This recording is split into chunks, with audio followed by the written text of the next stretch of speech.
Rimuru is chilling in his slime form, doing slime things, when suddenly, a naked human version of a mysterious girl appears out of nowhere in his room. Rimuru blinks. Slimes don't usually get unexpected house guests, especially ones with blue hair and golden eyes. Before Rimuru can even process what's happening, goblins and wolves start bursting in, demanding attention like he's the mayor of a very strange town. This whole mess started when a boomer died, got reincarnated as a slime, and decided to eat a dragon, save goblins, and basically run the weirdest kingdom this side of Fantasyland. The story kicks off in chaos. A peaceful village is now on fire like someone forgot the stove and went on vacation. Bombs are falling from planes like it's a clearance sale on destruction. People run around like headless chickens, and in the middle of it all is a girl wearing a yukata, dragging her mom along for dear life. But fate, being its usual cruel self, drops some heavy debris right on mom. Before the flames get a chance to toast her like a sad marshmallow, a mysterious voice echoes, and poof, that yukata girl gets teleported to another world. Now in the present, we meet the most relatable man in anime, Satoru Mikami, a professional loner. This guy is so single, even mosquitoes don't bite him out of pity. Standing in the sunshine, he reflects on all the things he hasn't done in life, especially dating.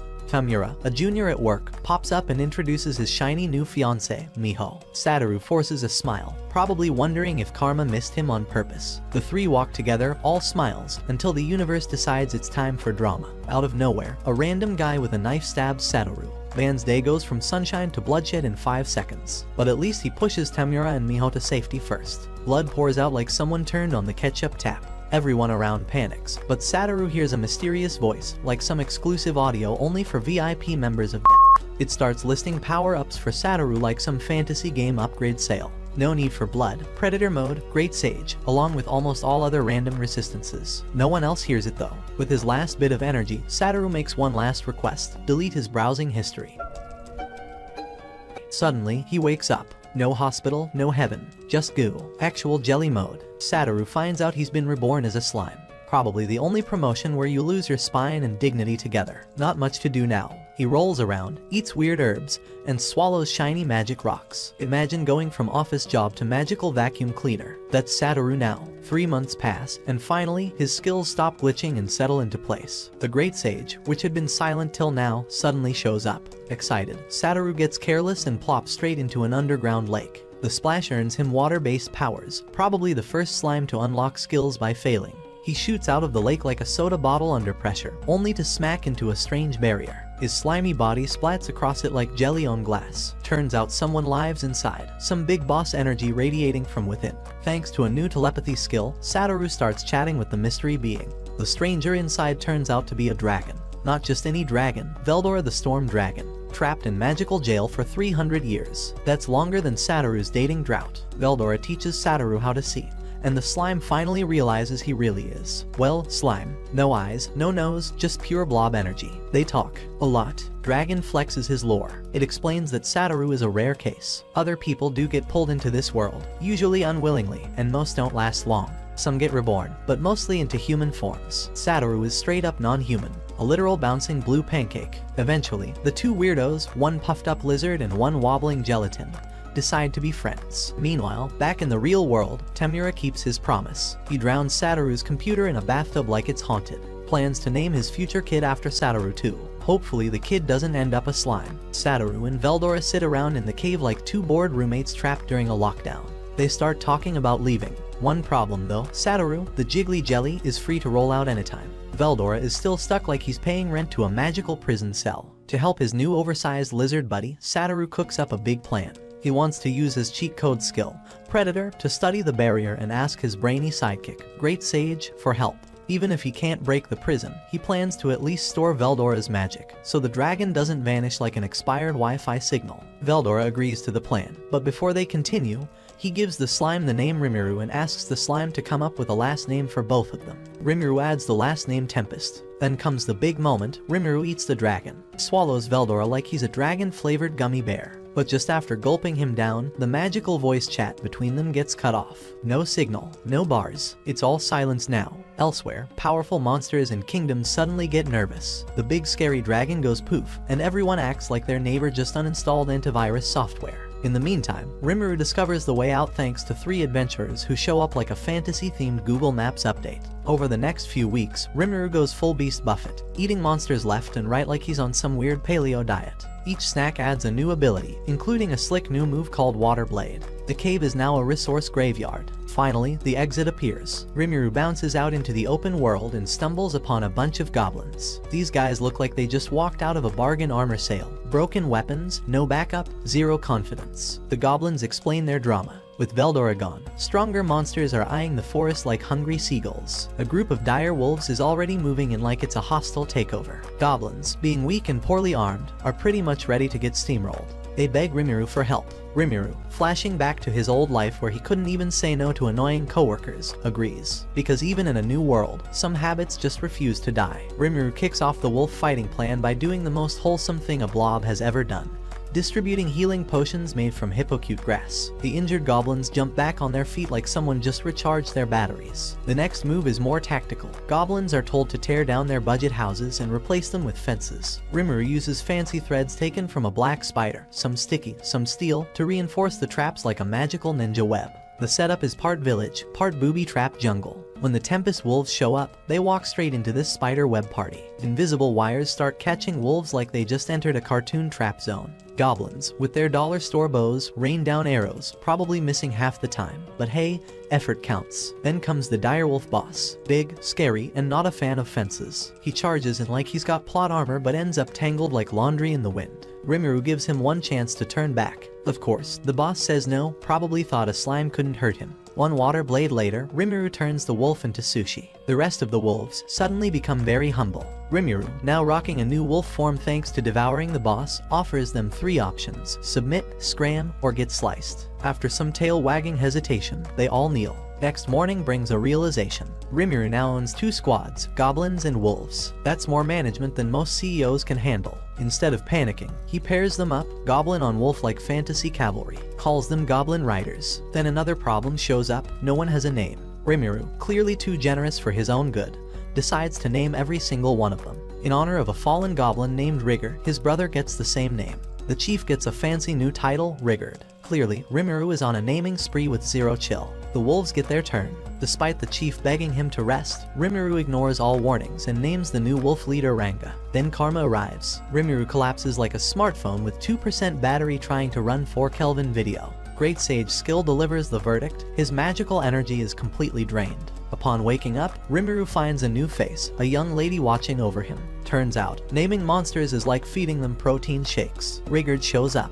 He is now upgraded into a buff hobgoblin who looks like he hits the gym 3 times a day. Likewise, Ranga comes in and explains that because of the name Rimuru gave him, they've evolved into Tempest wolves. Rimuru realizes he's created a new problem. Everyone got bigger, buffer, and now they eat more than ever. Old huts are too small, old meals are too little, clothes are ripped. Rimuru then turns into a budget manager overnight and starts grouping them for hunting and gathering just to keep bellies full and drama low. To solve long-term issues, Rimuru teams up with Riggard and plans a trip to Dwargan, a city of dwarves. The goal is to trade, negotiate, maybe beg a little, whatever it takes to get help from people who actually know what they're doing. Rimuru and their team, which now includes 5 Tempest wolves and 5 goblins, travel toward the city of Dwargan. Along the way, Rimuru uses the trip as a chance to ask some curious questions. First, Rimuru asks Rigger about his brother. Rigger shares that his brother was named by a passing lieutenant from a demon lord's army. Rimuru gets mildly concerned, thinking it's not exactly a good sign to be named by a random lieutenant.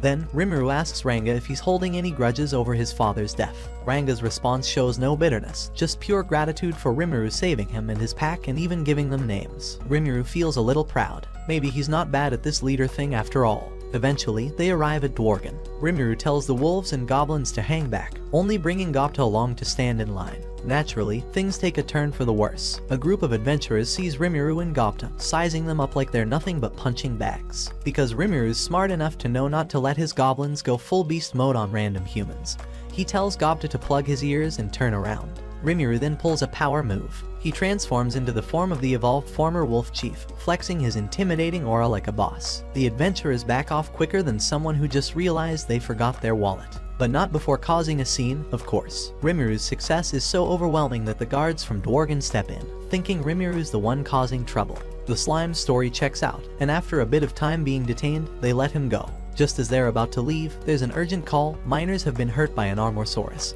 and they're out of healing potions. Rimuru steps up, offering to trade his stash of high-quality healing potions for his freedom. Deal sealed. The miners get patched up, and Kaidu, the guard captain, is grateful enough to take Rimuru to the best blacksmith in Dwargan, his brother Kijin. Kijin's grateful for the safe return of his workers but has a problem.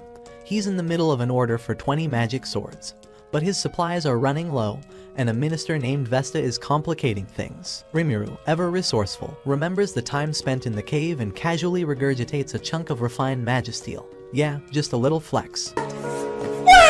Rimuru then asks for the one magic sword Kijin has already completed. Using his predator skill, Rimuru devours the sword, then uses Great Sage to create 19 more. In an instant, Kijin's 20 sword order is filled, no stress, no sweat. Rimuru, now all business, asks for help in finding an architect and a craftsman for the village. Kijin, impressed, agrees to help. The deal done, Kijin leads Rimuru and the party to a bar. But this isn't any bar. The staff is made up of gorgeous elven women who go above and beyond, treating Rimuru and the 4 dwarfs like royalty. It's a good time until Rimuru realizes he might have made a few new problems for himself. But hey, at least the drinks are on the house. One of the elves, probably thinking Rimuru needs some excitement in his life, offers to tell his fortune using a crystal ball. Rimuru looks into the ball and sees a woman and 5 children, causing him to wonder who they could be. Meanwhile, Vesta, a local minister, starts questioning Kijin about his work, asking why he's not focused on his order. Kijin calmly explains that he's already finished the commission and sent in 20 long swords. Then Vesta, being a jerk, turns to Rimuru and starts criticizing him for being a slime in such a fancy place. He dumps a whole mug of alcohol on him. Classy move. Kijin, understandably furious, punches Vesta into next week. Rimuru worries that this could cause some unwanted attention, but Kijin, ever the optimist, asks Rimuru to take him back to his town so he can work as the artisan he needs. But before they can get too far, Kijin's brother, Kaidu, arrests them and locks them up until their trial. Rimuru, realizing they left Gobta still tied up in the cell, quickly wakes him up. He tells Gobta to summon his Tempest Wolf to escape. Gobta, probably still groggy from being tied up, manages to get out, and the adventure continues. Kijin then opens up about his past with Vesta. He used to be the captain of the Royal Knights, and Vesta was his aide. One project went south because Vesta was too impatient, and Kijin took the blame, resigning from his position. Since then, Vesta has made unreasonable demands on Kijin, constantly trying to stir up trouble. Despite everything, Kijin still believes Vesta isn't a completely bad person and hopes he'll get better once Kijin leaves. Kijin also wants to work for Rimuru, and his brothers are on board. The next day, the 5 of them are put on trial. Turns out, it's a total setup. They aren't even allowed to speak, and their lawyer is already prepared to read out confessions for them. Vesta, playing the victim, exaggerates his injuries and claims they attacked him for no reason. Before they're sentenced, King Gazel steps in and asks Kijin if he wants to return to his position. Kijin refuses, and the 5 are promptly banished from the city. The king, however, isn't done yet. He turns to Vesta and reveals he knew Vesta was responsible for the Magisoldier failure all along. He didn't expose him before because he had hopes for him. But now, with all these screw-ups, Gazel decides enough is enough. He shows how the healing potions Rimuru provided are far better than anything the kingdom could make. In a move of finality, all ties with Rimuru are severed. Vesta, now dismissed, is let out, his dream of serving the king shattered. Kijin and Kaidu say their goodbyes, and the king orders his spymaster to keep an eye on Rimuru, seeing him as a dangerous threat. Meanwhile, at the Free Union HQ in the Kingdom of Bloomund, Guildmaster Fuse sits down with Guido, Cavil, and Ellen, who look like they've just crossed the desert. They've been on a journey, and judging by their tired faces, Rimuru wonders if they've seen more action than a soap opera. Their report, backed by Fuse intel, confirms 2 things: the Eastern Empire is still taking naps and hasn't made any moves, and Veldora is gone. Fuse, being the efficient guild master he is, gives them 3 days off. The adventurers grumble about the short break, wishing for a full week, but another adventurer, Shizu, joins them. Apparently, the Great Jura Forest is on her way, so she's just tagging along.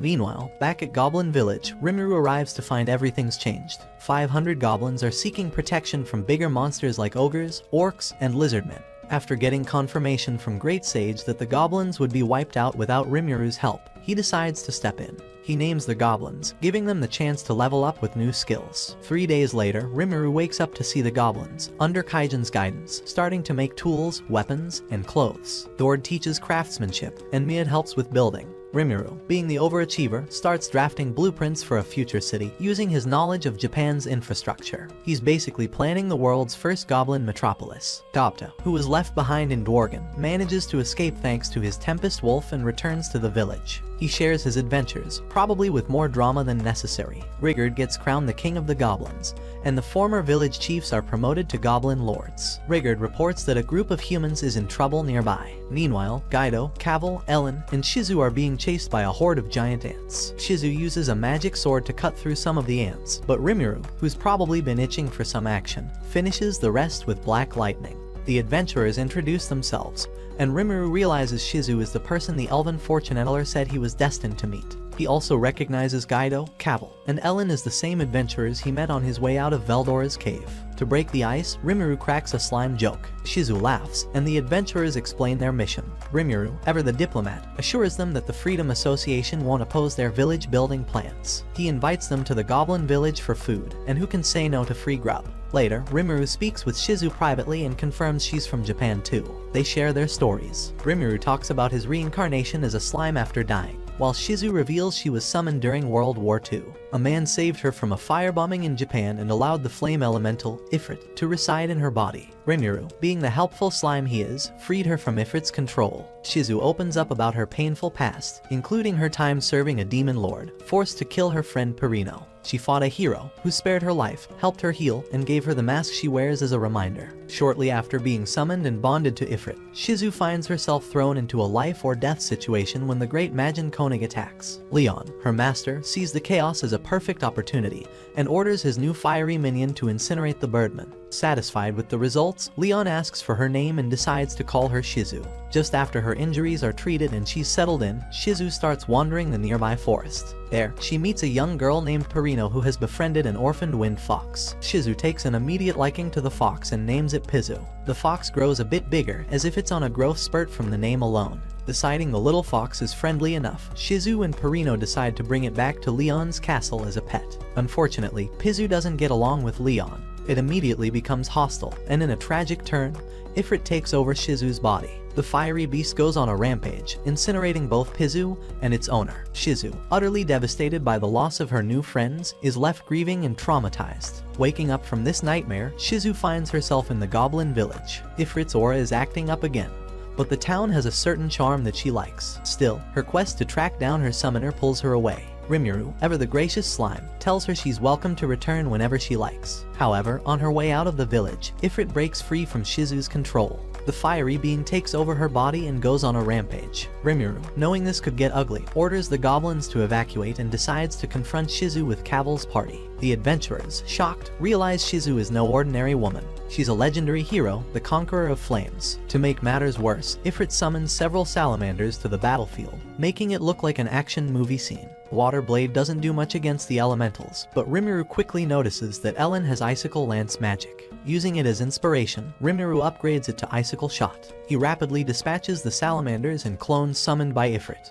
Once they're defeated, Rimuru orders Ranga to take the adventurers to safety. Now, it's just Rimuru and Ifrit. At first, Rimuru gets caught in a trap and consumed by Ifrit's flare circle. The slime, understandably, starts freaking out, but Great Sage calmly reminds him that they have thermal fluctuation resistance. This makes Rimuru immune to fire-based attacks. Instead of panicking, Rimuru uses Ifrit's own attack as a smokescreen to bind him with steel threads. After that, Rimuru swallows Ifrit using Predator. Inside Rimuru's stomach, Ifrit tries to escape, but he's met with an unexpected surprise. Veldora, who's hanging out in the slime's stomach, starts laughing at Ifrit. He mocks the fiery being, saying there's no escape. Rimuru is in the room of Shizu, waiting for her safe recovery. Shizu is depressed as she nearly killed her friends as Ifrit again. To feel better, Shizu decides to share her story, and Rimuru, who clearly has nothing better to do, listens carefully. Back in the day, her master, Leon Cromwell, finally gets kicked out of his castle. The guy probably thought he'd rule forever with his pretty boy face.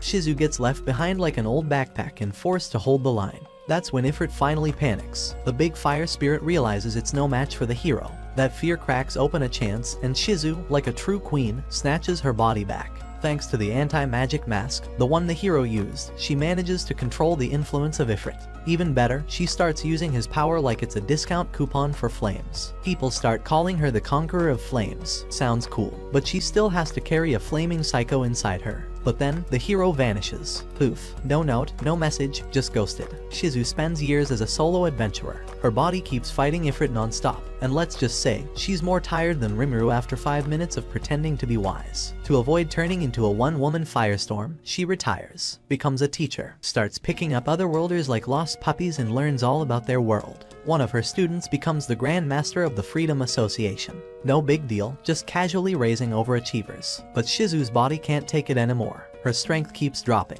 and keeping Ifrit locked down becomes harder than keeping Rimuru from making a dumb face. So, she decides on one last journey to find Leon and make that guy talk. Not with fists, just some solid truth-seeking. But before all that, she's happy she got to be with kind people in her final days. Then she drops the real bomb. Her last wish isn't for Rimuru the slime. It's for Satoru Mikami, the man behind the blob. She wants to die surrounded by memories of her homeland, not stuck in this endless respawn cycle. So, she asks Rimuru to do the honors, eat her like that cursed monster he slurped up earlier. And Rimuru, probably too emotionally confused to say no, agrees. He even promises to hunt down the guy who ruined her life and make sure the dude at least remembers her name. Inside Rimuru, in a quiet corner of his gooey soul, Shizu rests. She sees her old friends, her mother, and finally gets the peace she deserves. No more fire drama, just silence. Later, Cabal's party and Rigard step into the room, and they find Rimuru, now looking like a younger, more androgynous version of Shizu, and completely naked. Zero clothes. Probably forgot how pants work. Golden eyes, blue hair, and enough confusion to make everyone blink twice. Rimuru explains the whole thing, probably with a sheepish smile, then shapeshifts back into slime mode. Classic. He even apologizes for giving Shizu a solo farewell without an invite. Before the adventurers leave, they ask Rimuru to turn back into Shizu's form. They want one last goodbye. And Rimuru, now part emotional support blob, agrees. Before sending them off, Rimuru goes full support mode. He calls in the dwarves and gives the trio shiny, upgraded gear like he's running a free gear shop. In return, they promise to give the village a 5-star rating and tell others to stay out of their business. Somewhere far away, an orc stumbles through the desert looking like he lost a fight with the sun. Just when he's about to pass out, Jelmad shows up offering food and a new name, Geld. Even after the spicy chaos caused by Ifrit, the goblin village keeps growing like it's on fast forward. Rigard and the goblin lords manage everything smoothly, proving once again that Rimuru is mostly just a shiny mascot with powers. Rimuru starts playing with the new powers he got from eating Shizu and her flaming roommate. The anti-magic mask, which looked like it came out of a discount bin after the fire, gets repaired by Rimuru. Now it works like new. Testing the human form, Rimuru confirms that everything feels normal, but the senses are a bit weaker. Probably can't even taste the difference between spicy curry and lava. Looking into a mirror made out of one of his clones, Rimuru sees a tiny version of Shizu. Child-sized, androgynous, and somehow still cooler than Gopta. He figures out that the size and look can be changed anytime, which is dangerous because Rimuru might start customizing himself like a video game character. The new body even has working taste buds, which is a big deal for a former slime. Rimuru instantly demands a feast. Guy's priorities are always on point. Save the world later, eat good food now. In the forest, magical beasts start moving around like they're lost tourists. Rimuru guesses that it's because of environmental changes. Good news, though, more meat on the menu. That means more feasts and fewer excuses to cook Gopta. Inside a sealed cave, Rimuru tests his new skills like a kid in a candy store filled with explosives. With Great Sage's help, he combines powers like Black Flame, the kind of fire that makes normal fire look like a weak birthday candle. The anti-magic mask keeps his power hidden, so on the outside, he looks like a regular human. A suspiciously magical regular human. Right when Rimuru gets into full experiment mode, Ranga sends a mental scream. His hunting team just got clapped by 6 angry ogres. Most of the group is sleeping thanks to a spell from the ogre princess. Only Ranga, Rigard, and Gopta survive with small injuries. Honestly, Gopta surviving is the biggest surprise here. The ogres think Rimuru leads the orc army that destroyed their home. Not a great first impression. Rimuru tells Ranga to capture the princess while he handles the rest. Time for Rimuru to flex, gently. The hammer-wielding ogre gets paralyzed by Rimuru's breath attack. Probably smells like regret and burnt rubber. The female warrior gets tied up in magical threads, and the sword guy gets knocked out by a single punch. Rimuru's punch hits harder than reality during tax season. Meanwhile, Ranga grabs the princess, showing he's not just a furry lightning bolt. The oldest ogre steps up, trying to sound smart by reading Rimuru's skills. Then he charges in with zero chill. Rimuru tries to talk it out, but nope, here comes the blade. One of Rimuru's arms gets sliced clean off. No big deal. He regenerates it faster than Gopta runs from chores. The young ogre leader attacks next with everything he's got. Rimuru doesn't even flinch, thanks to his super armor abilities and the anti-magic mask. Basically, he's invincible and still somehow humble enough to wear that same weird outfit. Rimuru decides to stop messing around. He takes off the mask and unleashes Black Flame and Black Thunder, the kind of flashy moves that scream, "I'm done playing."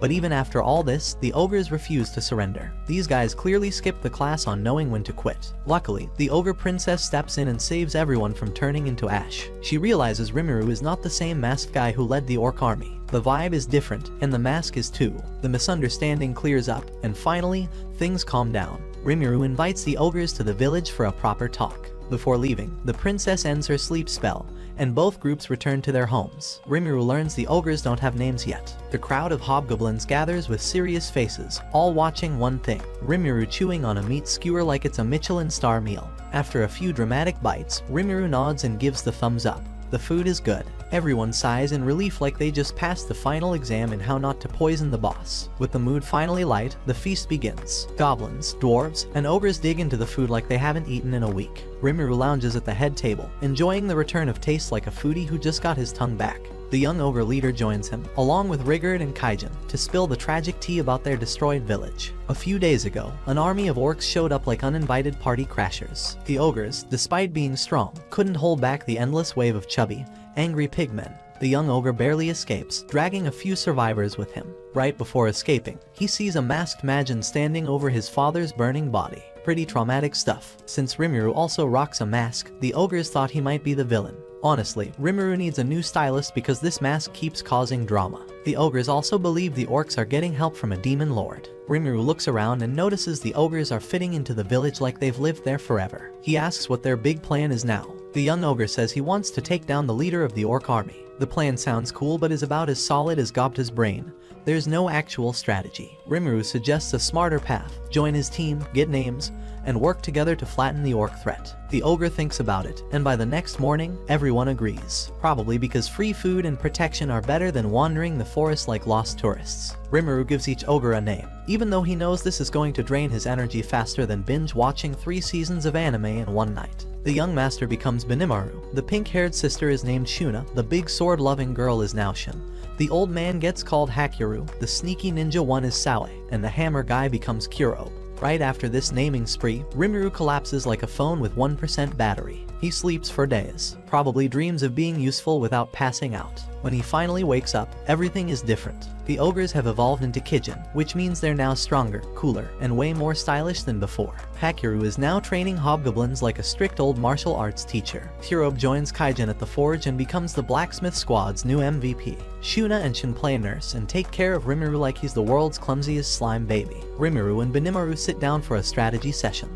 Benimaru remembers a Magin named Jelmud, who once visited the village offering names. Rimuru recognizes that name. Turns out, this Jelmud also named Rigurai back in the day. That can't be a coincidence, unless this Jelmud guy just runs around throwing names like he's handing out coupons. Far away from all the slime drama, the orc army moves toward the lizardmen village near Lake Sis. The lizardman chief realizes his army is badly outnumbered and the enemy is led by an Orc Lord, who literally eats his subordinates' fear. The chief sends his son, Gabaru, to form an alliance with the Goblins. Gabaru, filled with confidence and ego the size of a dragon's backside, thinks this is his chance to become the new chieftain. The village is busier than a festival day, and the Kijin are running the show. Shuna is out here teaching goblins and dwarves how to weave hellmoth silk, which sounds scary but turns out to be surprisingly fashionable. She's basically starting a demon couture fashion line. Meanwhile, Shin is glued to Rimuru's side, calling herself both his bodyguard and secretary. Shin then decides she's also the official chef. Unfortunately, her food is so dangerous that poor Gobta almost meets the gods after a single bite. Rimuru panics and assigns Benimaru as the official food tester. Benimaru and the others already knew Shin's cooking was a disaster but said nothing.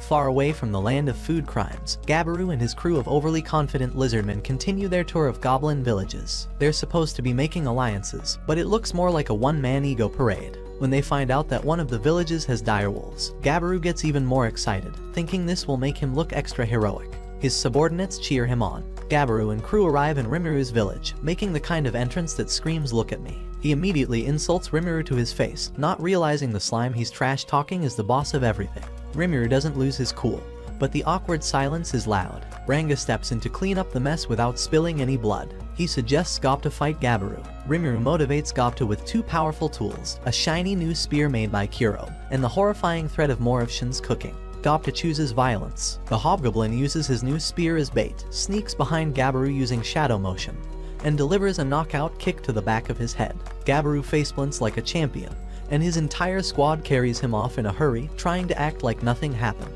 The lizardmen basically rage quit the alliance pitch. Even though Gabaru is a walking disaster with more confidence than brain cells, Rimuru doesn't completely write them off. An alliance with the lizardmen still sounds useful. The orcs are already inside their territory, and fighting them there would be better than waiting around for trouble. Rimuru also starts wondering if the demon lord helping the orcs is the same one who ruined Shizu's life. That would make things personal, and Rimuru's grudge list isn't short anymore. During a meeting with his crew, a mysterious guest shows up. A dryad named Trainee appears like some forest spirit goddess and politely crashes the meeting. She requests Rimuru to do something huge, defeat the Orc Lord himself. The meeting with Trainee, the nature goddess with zero patience for nonsense, gets even more serious. Sawe returns from a stealth mission and drops a terrifying update. The ogre village is not just destroyed, it's cleaned out. No bodies, no bones, not even leftovers for the vultures. Trainee calmly explains the horrifying truth. The orcs didn't just kill the ogres, they ate them. That's because their boss, the Orc Lord, got a shiny new cheat skill called Starved. It's kind of like Rimuru's Predator, but dumber and way more disgusting. Instead of gaining abilities 100% of the time like Rimuru, Starved just rolls the dice. But when it works, the orc gets the ability and shares it with their buddies, basically turning the whole army into a steroid-powered monster buffet. The orcs already have ogre strength, and now they want the lizardmen's speed and water mobility, which, let's be honest, sounds like a very messed up upgrade system. If they get their hands on Rimuru's army, the Kijin, the wolves, the dwarves, the dryads, it won't be a forest anymore. It'll be a monster apocalypse with extra steps. Trainee, who clearly skipped diplomacy school and went straight to boss level threats, warns Rimuru that this evolving orc plague could destroy the world. Oh, and surprise, the one behind all of this chaos is none other than Gelmud, and he's working under a demon lord. Rimuru hears all this and remembers Shizu. He made a promise, and if there's one thing this slime takes seriously, it's emotional flashbacks. He agrees to take down the Orc Lord. Sawe gets sent off to make friends with the Lizardman chief and convince them to stall the invasion until backup arrives. Meanwhile, in the land of delusion, Gabaru finally wakes up from his Gopta-induced nap. Gopta must secretly be the strongest warrior in the village, and everyone tricked him into underestimating them. Yes, the same Gopta who regularly gets kicked by Shin for breathing too loud. Just then, a clown-looking weirdo named Laplace, who works for Gelmud, pops in to whisper chaos into Gabaru's ears. He suggests Gabaru's dad might be too weak to defend their tribe. Gabaru immediately decides this is his time to shine. So, with all the grace of a wet towel, he overthrows his dad and declares himself the new chieftain. To be fair, Gabaru does show some real skill. He leads the lizardmen in hit-and-run tactics and manages to thin out the orc army. For once, he actually does something smart. But his overconfidence strikes again. He doesn't understand just how horrifying the enemy is until he sees the orcs casually eat their fallen comrades. Yes, the orcs are literally their own buffet. Even zombies would be disturbed by that. Back at the Lizardman village, Sawe forces his way into the chief's room like a ninja boss. He tells the chief to hold the line and wait for Rimuru's squad to arrive. The Lizardman chief gets a good look at Sawe, realizes he's probably stronger than anything they've ever seen, and starts connecting the dots. If this guy is a subordinate, then Rimuru must be a final boss in slime form. 4 days pass. Rimuru's reinforcements are almost there, but Gabaru, being Gabaru, decides this is the perfect time for a political coup. He pulls a hostile takeover, becomes the new chief, and tries to save the day on his own. Rimuru and his strike squad charge into the forest. The group includes Benimaru, Sawe, Shin, Hakiru, Gopta, and Ranga's goblin riders. Back at the village, Rigurd and the others stay alert, ready to evacuate if things go sideways. Sawe finds a lizardman guard fighting for her life against a pack of orcs. Rimuru gives the green light, and Sawe wipes the floor with the orcs like he's just clearing trash. After healing, the guard shares some hot gossip. Gabaru has kicked his dad off the throne and is now running his own mini-army, charging headfirst into orc territory. Rimuru hears this and, encouraged by Shin's loud speech, sends Sawe to save the real chief. The rest head off to find Gabaru before he turns his ego into a snack for the orcs. Gabaru's group is clashing with the orcs, looking good at first thanks to their speed. But then things get weird. An orc chomps down on a lizardman, and suddenly orcs start growing webbed feet and scaly skin like it's fashion week in the swamp. Now the orcs are not just strong, they're fast too. Gabaru realizes they could run away, but the goblins can't keep up. Choosing not to be a total coward for once, he tells his men to retreat and stays behind to fight the orc general solo. Somewhere else, Gelmud and Laplace are busy patting themselves on the back for their evil plot until Trainee crashes the party with an elemental and the rage of an unpaid forest intern. The two Magians scramble away, proving once again that bad guys love running their mouths until someone actually fights back. Gabaru tries to hold the line but gets absolutely wrecked. Just when it looks like he's about to be turned into dinner, Gobta and Ranga show up through shadow motion, bringing the thunder. Literally, Benimaru and Ranga throw down massive AoE attacks. Hellflare and Deathstorm light up the battlefield. Shin and Hakiru slice through the remaining orcs like they're trimming weeds. The orc army starts falling apart fast. Back at the lizardmen village, Sawe clears out the orcs like he's doing a chore list. The few lizardmen still standing just stare in shock, clearly not used to someone actually getting stuff done. Sawe also sends a message to the Majin behind the ogre massacre, using one unlucky orc as the envelope. The message is sharp, fast, and definitely fatal. Up in the sky, Rimuru spots the Orc Lord and heads straight toward him like it's time for the main event. Meanwhile, Gelmud watches through his crystal ball, sweating bullets. He realizes that unless he steps in, his entire plan will fall apart like a wet paper bag. So he takes off, probably regretting every single life choice up to this moment. Rimuru and the Kijin come face to face with the Orc Lord, ready for a showdown. Then, Gelmud, the Majin, shows up, angry about Rimuru ruining his plan to make a puppet demon lord. Rimuru puts 2 and 2 together and realizes that Gelmud is the one who named Rigorai. Even Gabaru admits Gelmud named him too, proving that the guy's been meddling everywhere. Gelmud loses his temper, knocks out Gabaru and his men like they're rag dolls, and orders the Orc Lord to eat them. The Orc Lord seems a bit confused by Gelmud's command, but Gelmud spills the beans. He's working for someone bigger, aiming to control the forest with the orcs. Before Gelmud can finish off Gabaru, Rimuru jumps in like the hero he is, saving Gabaru and his team with healing potions. Rimuru is beyond mad at Gelmud now, tying him up and giving him a nice beating just for fun. Afterward, he shoves Gelmud right into the Orc Lord's face. Of course, Gelmud begs for help, but the Orc Lord's done with his uselessness and decides to chop off Gelmud's head and eat him. The Orc Lord evolves into a new form, the Orc Disaster. Now, Rimuru has to stop this new demon lord from causing more chaos. The Kijin and Ranga are the first to charge in. Shin and Hakiru try to cut off the Orc Disaster's head, but it just grows back like it's no big deal.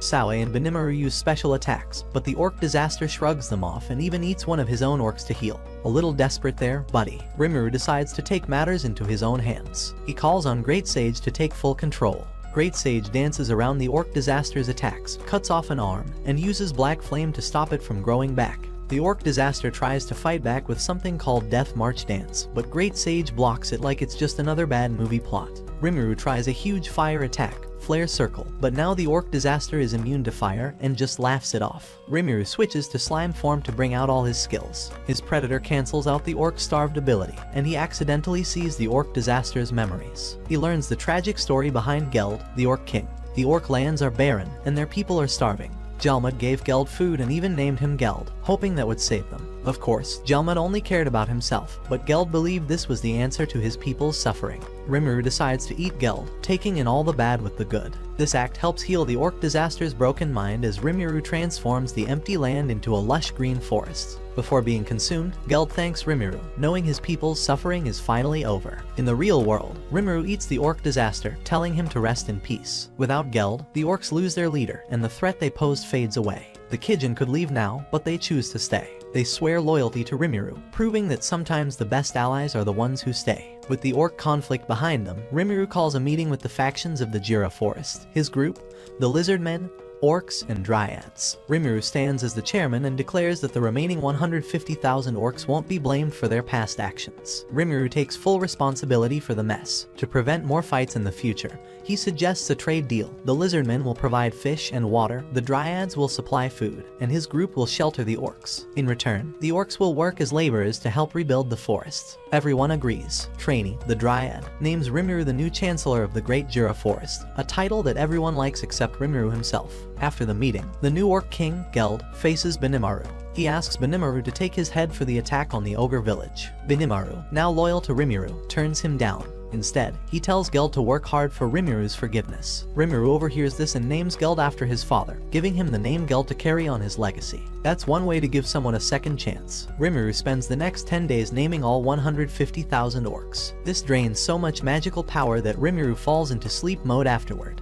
The Lizardman chieftain, Abaru, gets named and evolves into a Dragonute, which makes him stronger. He gains the power to lead his people. Gabaru, the traitor, gets stripped of his title and banished from the village. He gets some supplies and a weapon to survive. Looks like things are not going too well for the prince anymore. 3 months later, the forest settlements are doing great, all thanks to the orcs' hard work. Meanwhile, Sawe spots an army flying on Pegasi, heading straight for them. Gazel Dwargo, the dwarf king, hears about the orc's evolution and figures Rimuru is behind it. He's worried about the power Rimuru holds and flies over to confront him, challenging Rimuru to a match. After a short fight, Gazel realizes Rimuru isn't evil and that they share the same teacher, Hakiru. They sit down for dinner, where Gazel explains that he needed to check Rimuru's intentions after the whole orc disaster mess. Gazel then proposes an alliance between their nations. Rimuru agrees, seeing the benefits of such an alliance. But, of course, the new nation still needs a name. After some discussion, Rimuru decides to call their nation the Tempest Federation, with Rimuru City as the capital. 2 days after the alliance is made, King Gazel heads back to his nation, leaving his former lead scientist,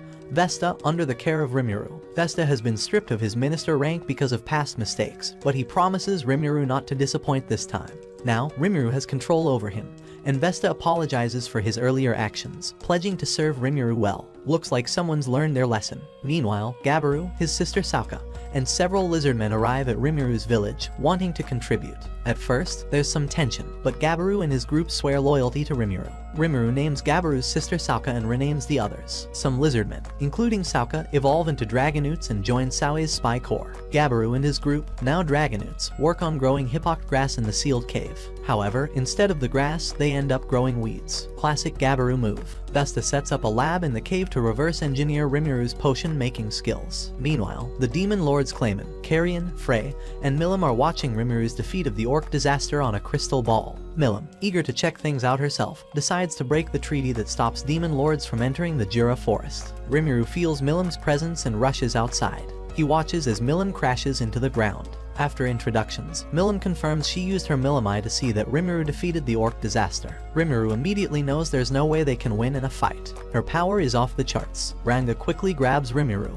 and they make a hasty escape. Shin, Benimaru, and Saue try to attack Milim, but it's a joke. Their efforts do nothing. Instead of fighting, Rimuru calms Milim down with a Pedo's honey and promises her more if she behaves. Milim agrees to a draw and becomes a tamed ally of Rimuru. Over dinner, Milim asks if Rimuru wants to become a demon lord. Rimuru turns her down, saying it's too much work. Milim, bored and eager for fun, decides to stay in Tempest. Gabaru, still being Gabaru, insults Milim by accident, and she punches him through the road. To avoid more chaos, Rimuru introduces Milim to the town, where the people cheer for her. Later, Rimuru, Milim, Shin, and Shuna enjoy a bath in the hot springs. Milim, more interested in playing than relaxing, annoys Shuna. Afterward, Rimuru meets with Benimaru, Saue, Hakiru, Kijin, and Rigard to discuss what to do with Milim. They all agree that having a demon lord call Rimuru her bestie might cause some problems. The solution is simple. Rimuru has to take full responsibility for Milim and keep her in line. Just after the alliance between the Tempest Federation and the armed nation of Dwargan is set,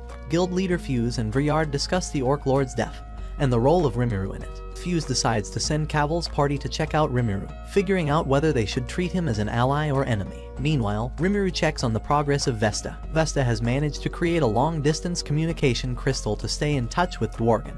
He also reverse-engineered the potion-making technique of Rimuru. According to Vesta, his potions have 98% purity, but his full potion can heal wounds and regrow lost limbs. Vesta suggests making high and low potions for mass production, so they can sell more. Just when Rimuru is leaving the cave, an explosion rocks the city. Rigard, looking worse for wear, explains that a diplomatic envoy has arrived and acted like he owns the place. The envoy, Phobio, claims to be sent by Demon Lord Carrion. Rimuru, with Milim standing beside him, confronts Phobio. Phobio's being rude, but Rimuru points out that they control 30% of the Jura forest, and Phobio's behavior could easily start a war. Phobio reveals he's scouting for talent for his master's army, specifically looking for the Magin who defeated the Orc Lord. Rimuru tells him to leave and demands Carrion either come himself or send someone with better manners. Phobio's definitely not winning any popularity contests here. Milim, acting a little shady, finally spills the beans. She admits that Carrion, Frey, Clayman, and she tried to use Jelmud to create a puppet demon lord to control the forests. Milim was just bored, but the other demon lords have some serious interest in Rimuru's forces now.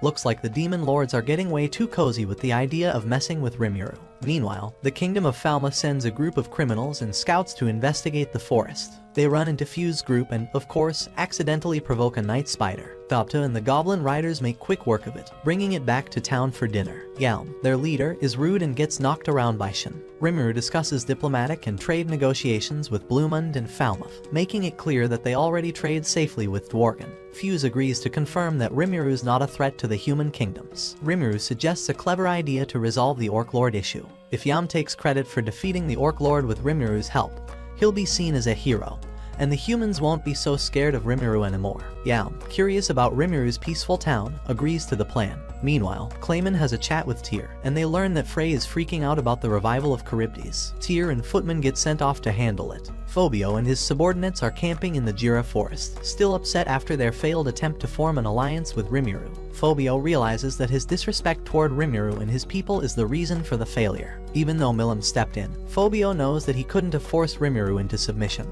but he definitely didn't earn his trust. The bitterness towards Milim still burns in him, but he knows it's not entirely her fault. Footman and Tyr, members of the moderate Harlequin alliance, overhear Phobio's frustration. They offer him a chance to gain power. They tell him about Charybdis, a powerful demon lord level dragon, whose seal is weakening. If it breaks free, it will destroy everything in its path, including the forest and the surrounding nations. Footman and Tyr believe Phobio is strong enough to contain Charybdis and suggest that by becoming the dragon's host, Phobio can gain power and become something close to a demon lord. Well, Phobio's ego is inflated enough for him to buy into the idea, especially after being overlooked by his master. He agrees to their plan, thinking he might finally get some respect. Phobio sends his subordinates away and follows Footman and Tyr to Charybdis' seal. The two guide him, flattering his ego with promises of power. They explain that Charybdis needs a host, like a corpse, to exist in the physical world. If Phobio allows himself to be the host, he can overpower Charybdis' will and take its strength for himself. The moment Phobio leaves, Footman and Tyr joke that they've found hosts for Charybdis and its summons,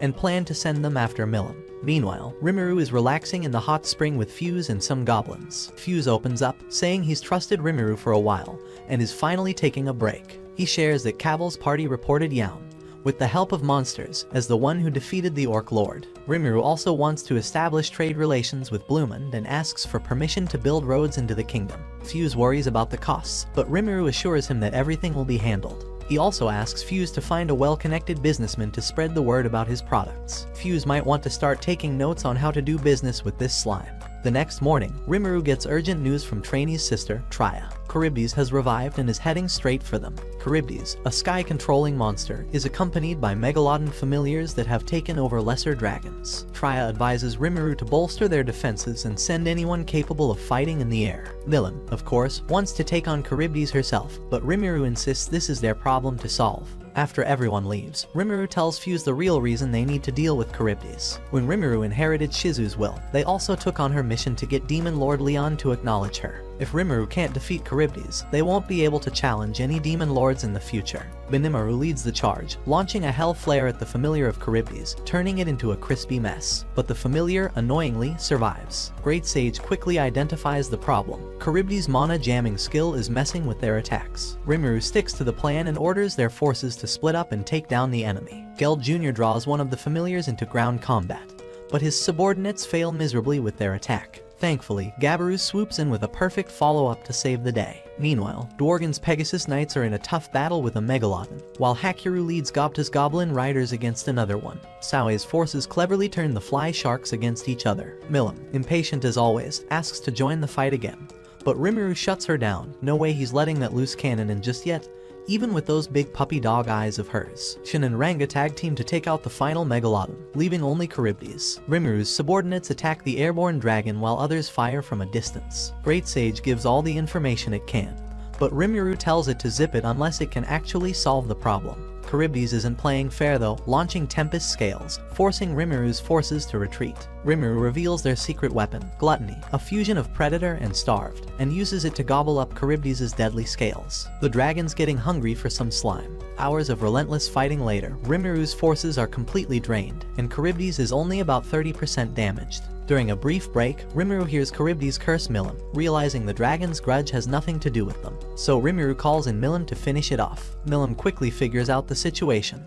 Charybdis has taken Phobio as a host. She avoids killing Carrion's envoy and instead destroys Charybdis' body, freeing Phobio. Rimuru steps in, separating Charybdis' core from Phobio's body. Phobio wakes up, apologizes, and admits that Tyr and Footman gave him the location of Charybdis. Gabaru, Traini, and Benimaru confirm their previous encounters with the moderate Harlequin alliance and tie it back to Gelmud from the Orc Lord incident. It's clear now that the alliance manipulates others for some unknown purpose. Milim throws out her suspicion that Clayman is behind all of this. Phobio, full of guilt, takes responsibility for his actions and submits to Rimuru's mercy. Carrion arrives, slamming Phobio into the ground to apologize. Rimuru graciously accepts the apology and asks for a non-aggression and trade pact, which Carrion agrees to before vanishing with Phobio in tow. With the danger behind them, Rimuru tells everyone they can go home, bringing the whole conflict to a close. After defeating the Charybdis, the Jura Tempest Federation throws a massive celebration. The people grill up megalodon meat, and Kijin and Kurob start collecting the beast's scales to figure out how to use them. Meanwhile, in the hot springs, Milim once again tries to convince Rimuru to become a demon lord. Of course, Rimuru refuses, but the conversation sparks a memory in Milim. Suddenly, she leaves, promising to return later. That night, Rimuru has a dream about Shizu and the 5 children she left behind.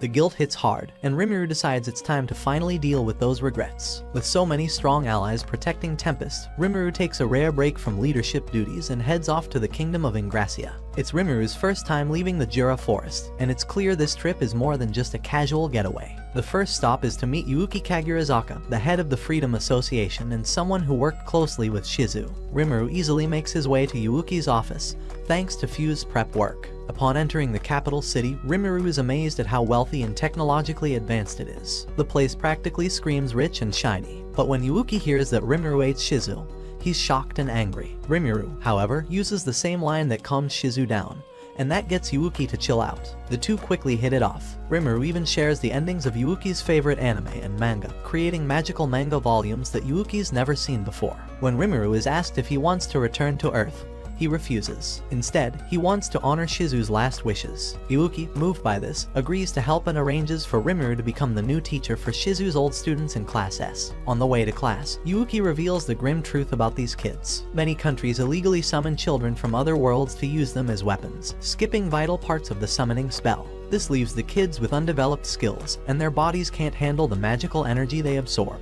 They're slowly dying, and most won't last more than 5 years. It's cheaper for nations to summon otherworlders than to train their own armies. Rimuru immediately starts thinking of ways to save these kids. But first, they need to earn the class's trust. When Rimuru enters the classroom, he's immediately met with fire magic from Kenya Misaki. The students, Kenya, Ryota, Gale, Alice, and Chloe, are wild, unruly, and understandably bitter. They know they're on borrowed time, so they've never been properly controlled. Rimuru realizes that saving them won't be a walk in the park, but he's ready to take on the challenge. Rimuru starts the school day with something simple, calling attendance. But surprise, surprise, not a single kid responds. Rimuru quickly learns that these kids have no interest in teachers, respect, or following rules. So, Rimuru pulls out the ultimate threat, Ranga. The giant wolf appears with his usual dramatic flair, and suddenly the kids remember how to behave. Rimuru knows it's not the nicest move, but hey, desperate times call for fluffy, terrifying measures. With that out of the way, it's time for combat training. Rimuru needs to see what these kids can actually do. Kenya shows some weak fire magic and okay-ish sword skills, nothing impressive, but at least he swings straight. Chloe is a bit of a surprise. Her water magic is strong, and she fights like she's got something to prove. Gale launches magic bullets made of aura, which sounds cool until you realize his aim could use serious work. Ryota goes full muscle mode with a berserker-type enhancement skill. He's all brawn, not much brain.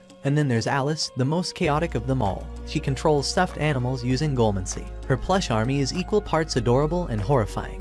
Despite all the flashy moves, Rimuru notices something worrying. None of the kids are burning off their excess magicules. Their bodies are still overloaded. Rimuru thinks about using Degenerate to strip the magicules away, but Great Sage throws in a big red warning sign. Those magicules are fused with their souls. Removing them would basically turn the kids into glitter. Instead, Rimuru decides to try something smarter. They bring out Shizu's anti-magic mask, the one she left behind along with her regrets. Rimuru tells the kids that they're not just random students. They were entrusted to them by Shizu. The promise to save them isn't just a nice thing to say. It's real. With a plan forming, Rimuru uses the new network of warp portals to return to the Jura forest. They meet with Traini, hoping to learn more about the spirit realm. Rimuru thinks that if greater elementals, like the fire spirit Ifrit, can merge with the kids, they might be able to stabilize the chaos in their bodies. After all, it worked for Shizu. Trainee says the only way to reach such spirits is by entering the dwelling of the elementals. Small problem, she doesn't have a working entrance anymore. Looks like this isn't going to be a quick fix. A month passes, and Rimuru is still stuck with the teacher role. During another battle magic class, trouble arrives in style. A sky dragon shows up and starts blasting the city. Rimuru tells Ranga to babysit and then transforms into a more mature form. Because apparently, eating dragons looks cooler when you don't look like a squishy slime. Rimuru flies up and devours the dragon using gluttony. Just another day at school. A merchant named Guard M. Jalmile watches this whole scene and is completely stunned. Rimuru saves his life, so Guard offers a dinner invite in return. Rimuru accepts and sends the guy off to Tempest to get a proper tour. Later, Rimuru hears a waitress casually praying to the elemental queen. That grabs their attention fast. Rimuru offers a hefty bag of gold and squeezes out the location of the dwelling of the elementals. Now with a proper lead, Rimuru, the children, and Ranga travel to the Republic of Ingrassia. Rimuru, the chaos crew of 5 kids, and the ever-loyal Ranga reach the national park in the Republic of Ingrassia. This is where the entrance to the dwelling of the elementals is hidden. Thanks to Rimuru's sharp mental map, the group breezes through the confusing labyrinth. Traps pop out like overexcited birthday surprises, but none of them land a hit. Rimuru's brainpower casually wipes the floor with the maze trickery. Deep inside, a strange voice starts talking to them, and, like all mysterious voices in creepy places, it leads them straight into trouble. A giant golem shows up, claiming it's their first challenge. Rimuru, already bored of the warm-up, skips the dramatic speeches. Mystic Thread locks the golem up like it's gift-wrapped, and Hellflare roasts it to ash. The kids clap like Rimuru just performed a magic show, and Rimuru doesn't mind soaking in a little praise. Just then, Rimuru spots someone spying on them. With zero patience left for sneak peeks, Rimuru throws out a threat so sharp it makes the stalker panic. A tiny pixie comes tumbling out, waving her arms and yelling her title. She claims to be Demon Lord Ramiris. Rimuru takes one look and mentally compares her to Milim and Carrion,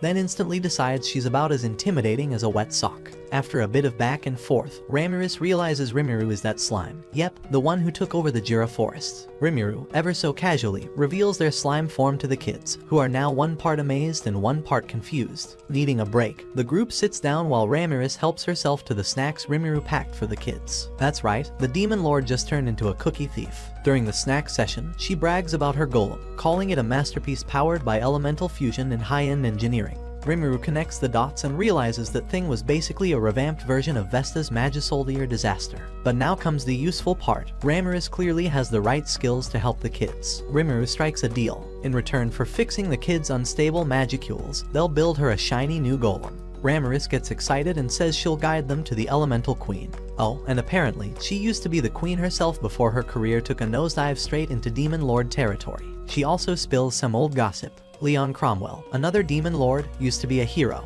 He once tried summoning a specific person, failed, got Ifrit instead, and ended up getting a Holy Spirit blessing from Ramiris. Basically, his whole success story started with a misfire. Finally, Ramiris leads Rimuru and the group to the heart of the dwelling of the elementals. There, she explains the process. Either summon a greater elemental that already exists, or create a new one by splitting it from a great spirit. With this, Rimuru promises to resolve the lingering regrets of Shizu about the kids. Ramiris guides Rimuru, Ranga, and the 5 chaotic kids into the deepest part of her labyrinth. It looks like a normal altar, but it holds serious power. Ramiris gives a quick explanation. To summon an elemental, all they need to do is step up, pray, and ask nicely. Gale steps up first. He keeps it cool, even though he's clearly nervous. Some earth elementals show up. Rimuru wastes no time. Using gluttony, Rimuru absorbs them and then uses Degenerate to mash them into a greater elemental like some sort of magical smoothie. Gale gets a new buddy and his body finally stops falling apart. The kid immediately starts crying, and honestly, no one blames him. Next comes Alice. She summons a space elemental, which is already a sign she's going to be an overpowered menace in the future. Rimuru fuses it with her. She celebrates the way only a kid can, by giving Rimuru a cheeky kiss. Kenya steps up, trying to act tough, but the elemental doesn't even wait for him to speak. A light elemental just shows up, glowing like it owns the place. Ramiris panics. She says it's too powerful and wants to send it packing, but the elemental straight up ignores her. Turns out, Kenya's got the makings of a hero, and this elemental wants front row seats to that glow up. Rimuru helps fuse it anyway, making Kenya officially the golden child. Ryota goes next. Wind and water elementals float over without drama. They fuse like a perfect puzzle, stabilizing him with zero fuss. He doesn't cry or cheer, just gives a proud nod like he won a boss battle on his first try. Then comes Chloe. She steps up like it's no big deal. Before anything happens, she drops a surprise love confession for Rimuru and hints at being older in a past life. Rimuru probably would have laughed, but the air suddenly gets heavy. A strange woman dressed in white appears, walking in like a final boss no one invited. She kisses Rimuru out of nowhere, smooth criminal style, and even Veldora senses something weird from miles away. Ramiris freaks out, thinking this lady is a major future threat. She tries to get rid of her, but the woman refuses. Instead, she fuses with Chloe peacefully and stabilizes her magicules like it's nothing. Ramiris stares at Chloe like she just adopted a nuke. She warns Rimuru that Chloe might grow into a powerful being who could change the future, and not in a good way. Now that all 5 children are safe, Rimuru thanks Ramiris properly. A promise is a promise. Using magic steel, Rimuru creates a new golem body and summons a demon to possess it. Ramiris now has a fancy new puppet form that matches her chaotic personality. She's thrilled, mostly because it looks cool. Back in Ingrassia, Rimuru checks in with Yuuki. Rimuru confirms that the children are stable now. Yuuki assures Rimuru that the shady countries who summon the kids won't dare touch them again. Messing with the Freedom Association means inviting war. Curious about how Rimuru pulled this off, Yuuki starts asking questions, but Rimuru distracts him with the ultimate peace offering, a fresh pile of rare manga. Instantly effective. Before heading back, Rimuru gives each student a parting gift. They all get brand new robes. Chloe gets something extra, Shizu's anti-magic mask. It feels right, like closing a chapter the way Shizu would have wanted. Rimuru waves goodbye, returns to their slime form, and leaves the kids behind, stronger, safer, and maybe a little more chaotic than before. But far away, a mysterious woman watches silently. Something about her feels off. In another place, an archdemon stares into a crystal ball. He had hoped Rimuru would summon him, but Rimuru picked someone else. On a dark night, a woman badly hurt sits beside her dead companion. She uses her own blood to finish a summoning ritual. A demon appears after being called. She offers her soul to make the demon kill a group of people. The demon agrees but says her soul alone is too weak. He will also take the souls of her enemies. At the same time, a group of adventurers, including Shizue Izawa, arrive at the kingdom of Filtwood near the Jira forest. The high priest explains that a strong demon tries to get its lost body buried under the castle. If it wakes up, it could cause big trouble worldwide. Long ago, their hero Orthos defeated the demon, but most information about its powers or body is lost. All they know is it already beat a strong team called the Silver Wings. The adventurers feel worried and confused. They don't know how to fight an enemy they can't see or understand. One adventurer tries to leave but dies. A small demon bursts from his body. It becomes clear their enemy is already inside them, using demons to control adventurers as spies. To move forward, they must find who is possessed. Suddenly, a man laughs and says he will solve the problem by killing everyone. Shizu stops him and fights. He reveals he is a demon named Kuro. Their fight ends without a clear winner, but when Kuro hits Shizu's anti-magic mask, it knocks his arm off. He runs away. That night, Shizu recalls what Leon told her about powerful demons called the Primordials. They don't have names but are known by colors, black, white, and red. The name Kuro means black, which worries Shizu. Next day, a knight tells Shizu the king wants to see her. In a private meeting, Shizu learns the truth. The knight is the real king, but he is actually the demon Orthos. The story about the demon attacking the kingdom is fake. Orthos is both the villain and hero from the legend. By tricking everyone, he gained a name and became an archdemon. Now, he plans to absorb adventurers and grow stronger. He captures Shizu and plans to eat her and Ifrit first. Before Ifrit breaks free, Kuro appears again. He kills many possessed knights and easily defeats the priest, the fake king, and Orthos. He eats their souls to make sure they never return. Next day, Shizu tells a story that the king and priest were killed by Kuro, and she defeated him after that. Meanwhile, Kuro finishes clearing the kingdom of hidden demons. Shizu knows she cannot beat Kuro, so she just hopes someone stronger will come. Years later, Kuro watches Shizu enter the Jira forest. He sees her lose control to Ifrit and get beaten by Rimuru. When Rimuru eats Shizu, the demon watches until Rimuru summons him and gives him the name Diablo. And that's it for today. If you enjoyed the ride, make sure to hit that like button, drop a comment about your favorite moment, and subscribe for more epic anime recaps coming your way. Until next time.